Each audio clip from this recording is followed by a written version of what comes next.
Music can have a huge impact on your emotions, and research published this week in the journal PNAS has shown that if you apply the same sound properties that convey emotion in music and voices to environmental sounds, like a car engine, they will also make people feel emotional.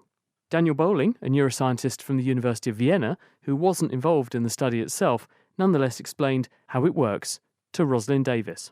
If you think about the voice, you think about somebody who's expressing anger in their voice. They're going to be talking very loud, they're going to be talking fast, and they're going to be having a higher pitched voice than they would if they were kind of talking in a very calm way. These types of properties, intensity, rate, pitch, when you have these properties in sounds, they convey certain emotions. And that turns out to be true whether we're talking about the voice, music, or environmental sounds as well. So what sounds did they use during the experiment? They focused on a variety of environmental sounds, human actions like breathing and chewing, animal sounds like the sounds of birds or crickets or mosquitoes, as well as machine noise, things like car engines, electric drills, helicopters, and sounds in nature, things like dripping water, rain, thunder.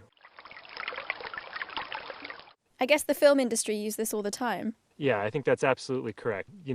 Artists and filmmakers have known about the environmental characteristics of a scene can convey emotional information, and they've been doing this for decades. A thunderstorm can be very violent, a lake can be peaceful, and this can provide an appropriate setting for certain types of emotional scenes. And how did they measure the emotions that people felt? They did it in two ways. The first way that they did it was simply to ask people to report the emotional character of these sounds. And the second way was a little bit more sophisticated. They used a method where they had people look at facial expressions, specifically changes in facial expressions, from, say, sad to angry. And at the same time, they played changes in sound. So they played, say, the low, soft engine sound to a harsh, fast, high-pitched engine sound. And they found that when the change in the emotional content of the faces matched the change in the emotional content of the sounds, people were much faster at identifying the change in the face compared to when the sound and the faces didn't match. What conclusions did they draw from these results? What the authors want to argue here is that these results tell us something about how language evolved.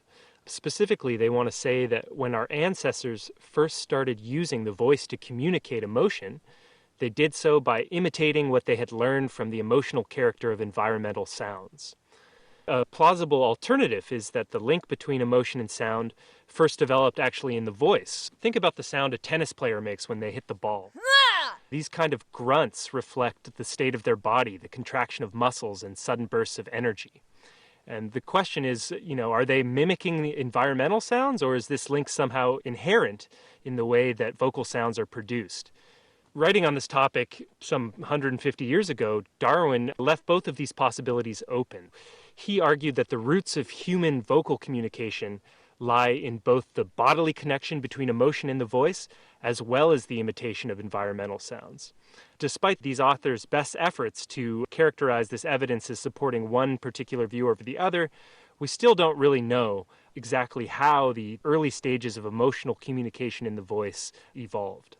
Do you think that maybe these results could be applied in a practical setting? I'm thinking that electric cars inherently have not as much noise as a normal car. So would you be able to put maybe a more relaxing noise and have calmer environments on the road? Do you think that would work? Yeah, I think absolutely. Paying attention to acoustical characteristics of sound in our environment and the emotions that they carry can have a big effect on our psychology in everyday life. The tech industry is paying a lot of attention to this. The little alert sounds that we get, the buzzes and beeps that we're constantly surrounded by, in many cases have been carefully designed not to be too abrasive or too aggressive. Compare the beep you get when you get a text message, which is kind of a pleasant, high-pitched ding, not too loud, not too rough, to the sound of a siren or an alarm. These acoustical characteristics have been being used to manipulate our emotions for a long time. Daniel Bowling from the University of Vienna.